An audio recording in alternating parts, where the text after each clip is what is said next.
إن الحمد لله نحمده ونستعينه ونؤمن به ونتوكل عليه ونعوذ بالله من شرور أنفسنا ومن سيئات أعمالنا من يهدي الله فلا مضل له ومن يضلل فلا هادي له وأشهد أن لا إله إلا الله وحده لا شريك له وأشهد أن محمدًا عبده ورسوله اللهم صل وسلم وبارك وانعم على عبدك ورسولك ونبيك محمد وعلى آله وأصحابه أجمعين يا أيها الذين آمنوا اتقوا الله حق تقاته ولا تموتن إلا وأنتم مسلمون يا أيها الناس اتقوا ربكم الذي خلقكم من نفس واحدة وخلق منها زوجها وبث منهما رجالا كثيرا ونساء واتقوا الله الذي تساءلون به والأرحام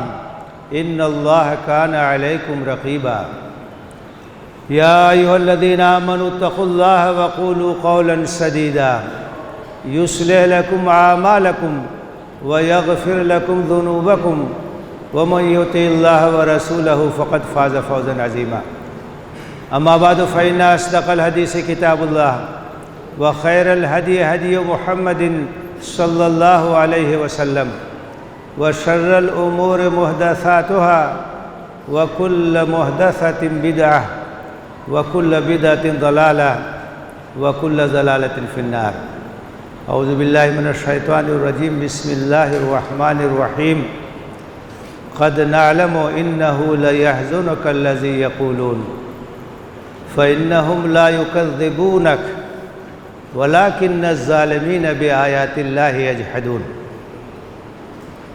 محترم حاضرین، نبی کے اوصاف میں ایک نمایاں وصف یہ ہوتا ہے کہ وہ کردار کے لحاظ سے بہت ہی عظیم ہوتا ہے۔ نبوت کا مقام ایک ایسا مقام ہے جو صاحب کردار ہی کو نصیب ہوتا ہے۔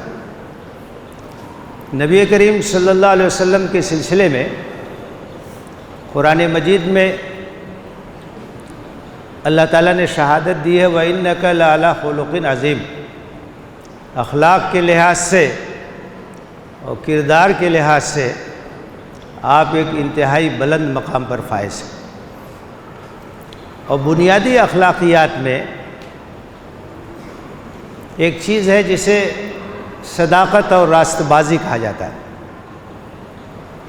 صاحب کردار انسان وہ ہوتا ہے جو سچا ہوتا ہے، صادق ہوتا ہے، وہ کبھی جھوٹ نہیں بولتا ہے، وہ کبھی غلط بیانی سے کام نہیں لیتا ہے، وہ وعدہ خلافی نہیں کرتا ہے،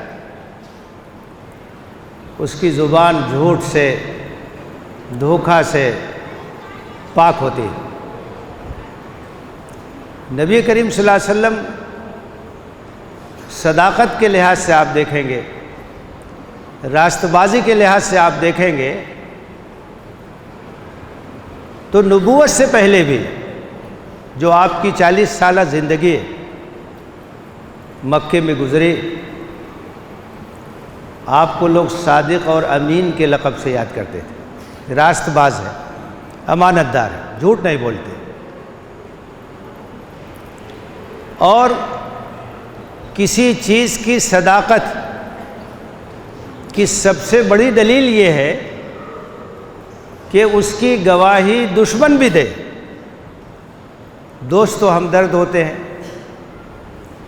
وہ تو آپ کے لیے اچھی بات کہیں گے، کلمہ خیر کہیں گے، لیکن اگر آپ کی گواہی، آپ کی صداقت اور آپ کی راست بازی کی شہادت دشمن بھی دے تو اس کا مطلب یہ ہے کہ یہ راست بازی کا بہت اونچا مقام، صداقت کا بہت اونچا مقام، کہ دشمن بھی مجبور ہے کہ وہ آپ کی صداقت کی گواہی دے۔ اور یہ چیز ہمیں نبی کریم صلی اللہ علیہ وسلم کی زندگی میں ملتی ہے۔ جو آپ کے دشمن تھے وہ بھی اس بات کی گواہی دیتے تھے کہ آپ سچے ہیں۔ آپ کی دعوت کا انکار کیا یہ الگ بات ہے، اس کے محرکات الگ ہیں، اس کے اسباب، اس کے عوامل الگ ہیں، لیکن وہ بھی اعتراف کرتے تھے کہ محمد یہ ایک سچے انسان ہے، یہ جھوٹ نہیں بولتے۔ قرآن مجید میں اللہ تعالیٰ نے فرمایا قد نعلم انہ لیحزنک الذی یقولون، ہم جانتے ہیں کہ یہ جو کچھ کہتے ہیں اس سے آپ کو بڑی تکلیف پہنچتی ہے، یہ آپ کی دعوت کو ٹھکراتے ہیں، تکذیب کرتے ہیں، یہ چیز آپ کے لیے تکلیف دہ ہے، ہم اچھی طرح جانتے ہیں۔ فإنہم لا یکذبونک، لیکن یہ آپ کو جھوٹا نہیں کہتے ہیں، آپ کو جھوٹا نہیں مانتے ہیں۔ وَلَٰكِنَّ الظَّالِمِينَ بِآيَاتِ اللَّهِ يَجْحَدُونَ، یہ ظالم اللہ کی آیتوں کا انکار کر رہے ہیں، آپ کی دعوت کا انکار کر رہے ہیں، آپ کے پیغام کا انکار کر رہے ہیں۔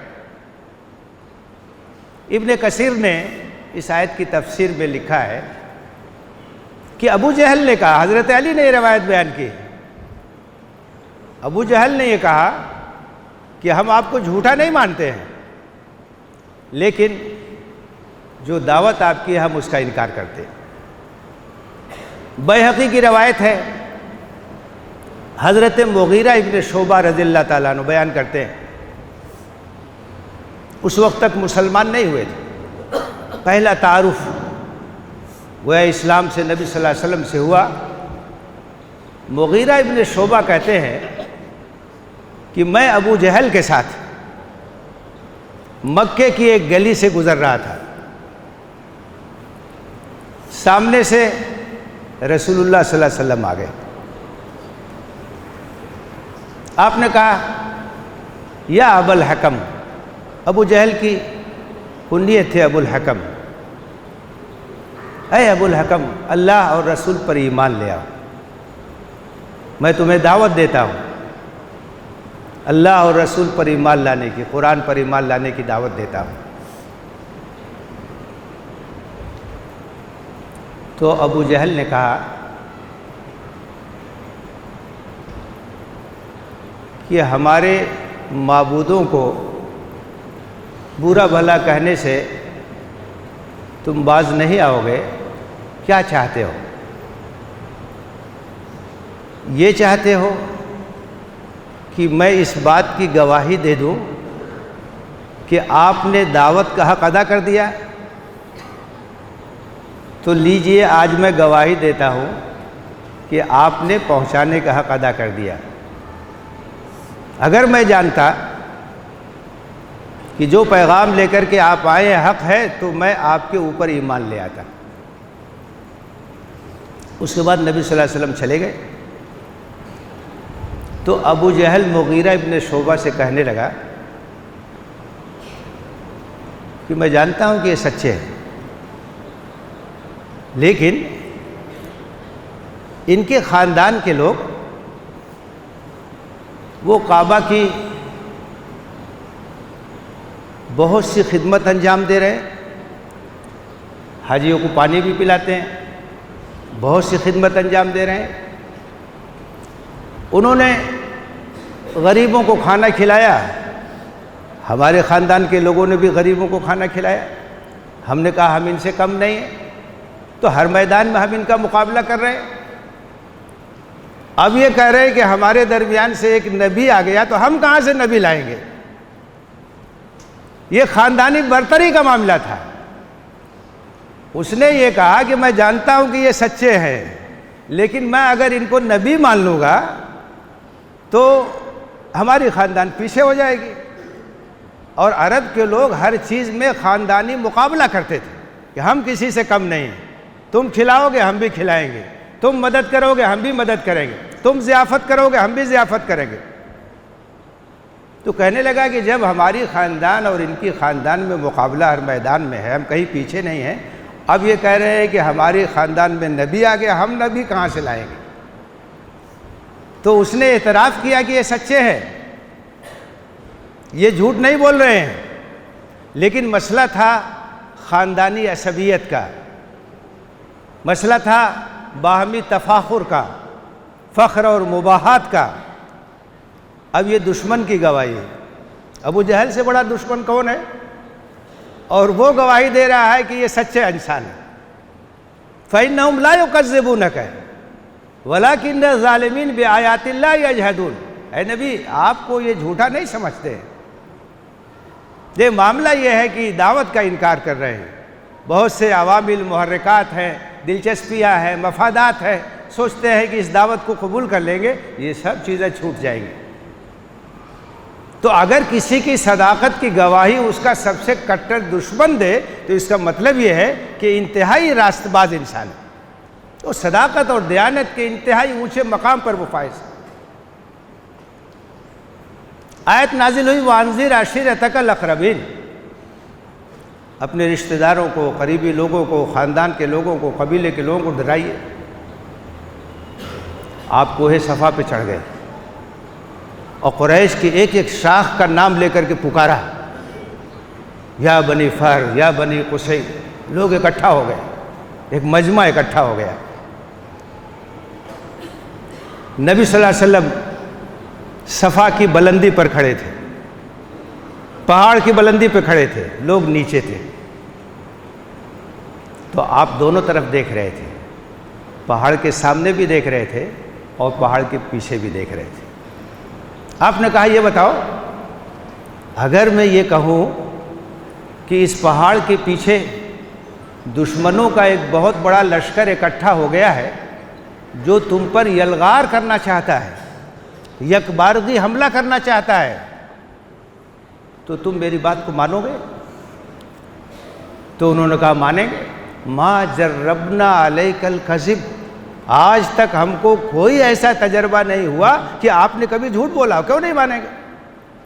آپ تو صادق ہیں، راست باز ہیں، آپ کی بات ہم کیسے ٹھکرا سکتے، نہیں مان سکتے ہیں؟ اگر آپ یہ خبر دیں گے کہ اس پہاڑ کے پیچھے ایک لشکر ہے جو حملہ کرنے کے لیے آیا ہوا تو ہم مانیں گے۔ تو آپ نے کہا فَإِنِّي نَذِيرٌ لَكُمْ بَيْنَ يَدَيْ عَذَابٍ شَدِيدٍ، میں عذاب شدید کی چیتاونی دے رہا ہوں، خبردار کر رہا ہوں، عذاب آخرت سے تم کو ڈرا رہا ہوں، میں یہ بتا رہا ہوں کہ وہ دن آنے والا ہے۔ ابو لہب بھی تھا، کہا اسی لیے اکٹھا کیا تھا، ہمارا دن برباد کیا، تبا لک، سورہ نازل ہوئی تبت یدا ابی لہب وتب۔ اب آپ دیکھیے تمام لوگ اکٹھا ہیں، مکے کے تمام نمایاں لوگ اکٹھا ہیں، اور آپ نے کہا کہ اگر میں یہ بتاؤں کہ اس کے پیچھے ایک لشکر ہے میری بات مانو گے؟ سب نے گواہی دی ما جربنا علیک الکذب، ہم نے کبھی آپ کو جھوٹ بولتے ہوئے نہیں دیکھا۔ کتنی بڑی گواہی، کتنی بڑی شہادت ہے۔ ایک داعی کا کردار ایسا ہونا چاہیے کہ دشمن بھی گواہی دے کہ یہ سچا انسان ہے، یہ امانت دار انسان ہے، یہ راست باز انسان ہے۔ اللہ کے رسول صلی اللہ علیہ وسلم کی صداقت اور آپ کی راست بازی کی گواہی کٹر دشمن بھی دیتے تھے، اس لیے کہ پوری زندگی گزری ہے۔ قرآن مجید میں اس بات کو پیش کیا گیا ہے کہ ایک عمر میری تمہارے درمیان گزری ہے، فقد لبثت فیکم عمراً، 40 سال کے بعد نبوت کا مقام آپ کو ملا ہے، اور نبوت کے مقام پر آپ فائز ہوئے ہیں، وہیں آپ کا بچپن گزرا ہے، وہیں آپ کی جوانی گزری ہے، وہیں آپ اس عمر کو پہنچے ہیں جس کو اشد کہتے ہیں۔ فلما بلغ اشدہ وبلغ 40 سنۃ، 40 سال کی زندگی آئینہ کی طرح سے صاف گواہی کے طور پر پیش کیا گیا کہ میری زندگی دیکھ لو، میں تمہارے درمیان رہنے والا ایک انسان ہوں، میں نے تمہارے درمیان 40 سال گزارے۔ دشمن گواہی دیتے تھے، دوستوں کی بات تو الگ ہے، قریبی لوگوں کی بات تو الگ ہے، دشمنوں کی گواہی۔ ابو سفیان بھی بڑے دشمنوں میں تھا، بعد میں مسلمان ہوئے۔ حضرت معاویہ رضی اللہ تعالیٰ عنہ بیان کرتے ہیں کہ ایک بار اپنے والدین کے ساتھ میں جا رہا تھا، ان کے والد ابو سفیان، ان کی والدہ ہند ایک سواری پہ سوار تھی، ایک سواری پر چھوٹے تھے، معاویہ بیٹھے ہوئے تھے، آگے آگے معاویہ تھے، پیچھے جو ہے ان کے والدین بیٹھے ہوئے تھے سواری پر۔ نبی صلی اللہ علیہ وسلم آ گئے۔ تو عربوں کے کردار میں یہ بات تھی، اختلاف اپنی جگہ، لیکن بنیادی اخلاق ان کے پاس تھا۔ نبوت محمدی کے لیے عربوں کا انتخاب خاص وجوہات سے ہوا ہے۔ ابو سفیان اس وقت تک دشمن ہی تھا، لیکن اس نے فوراً اپنے بیٹے معاویہ سے کہا کہ سواری سے اتر جاؤ، محمد کو بیٹھاؤ۔ بڑوں کی توقیر، بڑوں کا احترام یہ عربوں کے اندر تھا۔ بیٹھا دیا، ساتھ چلنے لگے۔ نبی صلی اللہ علیہ وسلم نے ابو سفیان اور ہند کو مخاطب کیا اور کہا کہ ایمان لے آؤ، اسلام قبول کر لو، اسی میں تمہارے لیے نجات ہے۔ اور پھر سورہ حامیم کی کچھ آیتیں آپ نے پڑھ کے سنایا۔ جب آپ کی بات پوری ہو گئی تو ابو سفیان نے کہا کہ ہو گئی بات آپ کی ختم، کہا کہ ہاں۔ پھر نبی صلی اللہ علیہ وسلم چلے گئے، آگے بڑھے۔ معاویہ اپنی سواری پہ سوار ہو گئے تو ہند نے کہا کہ اس جادوگر کے لیے تم نے میرے بیٹے کو سواری سے اتار دیا۔ نبی صلی اللہ علیہ وسلم کو ساحر کہتے تھے، یہ جھوٹا تو کہہ نہیں سکتے تھے، یہ آپ کی باتوں میں اتنی تاثیر تھی تو کہیں تو کیا کہیں، تو کہو وہ جادوگر ہے، یہ شاعر ہے یہ۔ تو ہند نے کہا کہ اس جادوگر کے لیے میرے بیٹے کو سواری سے اتار دیا۔ ابو سفیان نے کہا کہ نہیں، ما ہوا بساحر وما ہوا بکاذب، نہیں نہیں نہیں نہیں، یہ جادوگر نہیں، یہ جھوٹے نہیں ہے، دشمن ہے۔ مدینہ جب آئے ہیں، غزوہ احد بھی ابو سفیان کی سرکردگی میں، غزوہ احزاب بھی ابو سفیان کی سرکردگی میں، صلح حدیبیہ کے بعد مسلمان ہوا فتح مکہ کے موقع پر، لیکن اس نے کہا کہ نہیں، وہاں کوئی اور نہیں تھا، نبی صلی اللہ علیہ وسلم جا چکے تھے، لیکن اس نے ہند سے کہا کہ نہیں نہیں نہیں، یہ جادوگر نہیں ہے، یہ جھوٹے نہیں۔ اور ابو سفیان ہی کا واقعہ ہے، جب نبی صلی اللہ علیہ وسلم نے دعوتی خطوط بھیجے ہیں اور ہرقل کے پاس جب آپ کا خط گیا ہے تو ہرقل نے کہا کہ اگر عربوں کا کوئی قافلہ آج کل آیا ہوا ہو ہمارے علاقے میں تو ان کو بلایا جائے۔ تو اتفاق سے ابو سفیان نے قافلہ لے کر گیا ہوا تھا، بلایا گیا۔ ہرقل انتہائی ہوشیار آدمی تھا، اس نے کہا کہ تم میں محمد سے قریبی کون ہے جنہوں نے نبوت کا دعویٰ کیا ہے؟ تو ابو سفیان کا خاندان قریبی تھا، لوگوں نے بتایا ابو سفیان کو آگے کیا، باقی لوگوں کو پیچھے، اور سوالات شروع کیے۔ اور حکمت یہ تھی کہ اگر یہ کوئی جھوٹ بولے گا تو وہ لوگ کہیں گے کہ نہیں غلط کہہ رہا ہے۔ بہت سے سوالات کیے، اس میں ایک سوال کیا ہرقل نے کہ یہ جو دعوی نبوت ہے اس سے پہلے ایک زندگی گزری ہے ان کی تمہارے درمیان، کیا کبھی تم کو کوئی ایسا تجربہ ہوا کہ انہوں نے جھوٹ بولا ہے؟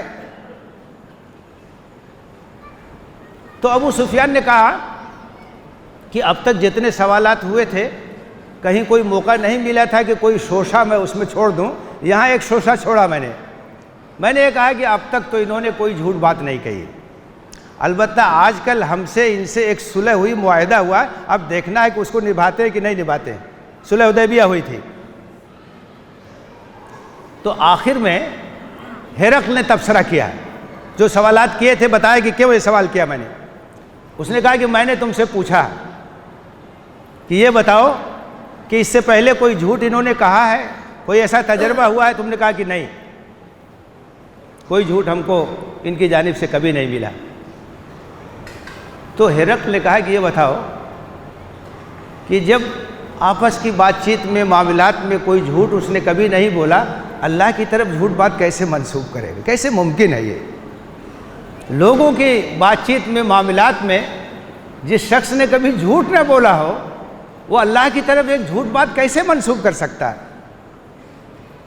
آپ دیکھیے دشمنوں کی گواہی، کٹر دشمنوں کی گواہی، ابو سفیان کی گواہی، ابو جہل کی گواہی، کوہ صفا کے نیچے کھڑے ہوئے قریش کے تمام خاندان کے لوگ تھے ان کی گواہی، اس سے اندازہ ہوتا ہے کہ نبی صلی اللہ علیہ وسلم کتنے راست باز تھے، کتنے سچے تھے، کتنے امین تھے، آپ کا کردار کتنا اونچا تھا۔ اسی لیے دھیرے دھیرے اکثر و بیشتر لوگ مسلمان ہوئے، جو بڑے شدید مخالف تھے وہ بھی مسلمان ہوئے۔ حضرت عمر بن خطاب بھی بہت مخالف تھے، بعد میں مسلمان ہوئے۔ ابو سفیان بھی مسلمان ہوئے، خالد بن ولید بھی مسلمان ہوئے۔ بڑے بڑے سپہ سالار جو تھے، وہ جو کٹر دشمن تھے آپ کے، سب دھیرے دھیرے دھیرے مسلمان ہوئے، آپ کے اخلاق سے متاثر ہوئے۔ ہمیں یہ سبق ملتا ہے کہ ایک مسلمان کا کردار ایسا ہونا چاہیے کہ محلے کے جو غیر مسلم ہے وہ بھی گواہی دے کہ یہ سچا انسان ہے، یہ امانت دار انسان ہے، جھوٹ نہیں بولتا۔ پہلے ایسا ہوتا تھا، ہندو کہتے تھے کہ میاں ہیں، جھوٹ نہیں بولیں گے، ان کی گواہی مان لیتے تھے لوگ۔ کوئی مسئلہ ہو جائے تو جو مسلمان بزرگ ہیں ان کو بلاتے تھے کہ یہ جو کہہ دیں گے اس کو مان لیا جائے گا۔ برادران وطن غیر مسلم بھی ان کو مانتے تھے۔ یہ کردار ہونا چاہیے ایک مسلمان کا، اور سب سے زیادہ جو اثر پڑتا ہے وہ کردار کا پڑتا ہے۔ اور اللہ کے رسول صلی اللہ علیہ وسلم سے جو سب سے زیادہ لوگ متاثر ہوئے آپ کے کردار کی وجہ سے، اور آپ کا کردار عظمت کے مقام پر اسی وقت فائز ہوگا جب آپ کا دشمن بھی گواہی دے، آپ کے مخالفین بھی گواہی دے۔ اللہ سے دعا ہے کہ ہمیں مومنانہ کردار اپنانے کی توفیق دے، اور نبی صلی اللہ علیہ وسلم کے اخلاق حسنہ سے سبق حاصل کرنے کی توفیق دے، آمین۔ وآخر دعوانا ان الحمد للہ رب العالمین۔ اقول قولی ھذا واستغفر اللہ لی ولکم اجمعین فاستغفروہ انہ هو الغفور الرحیم۔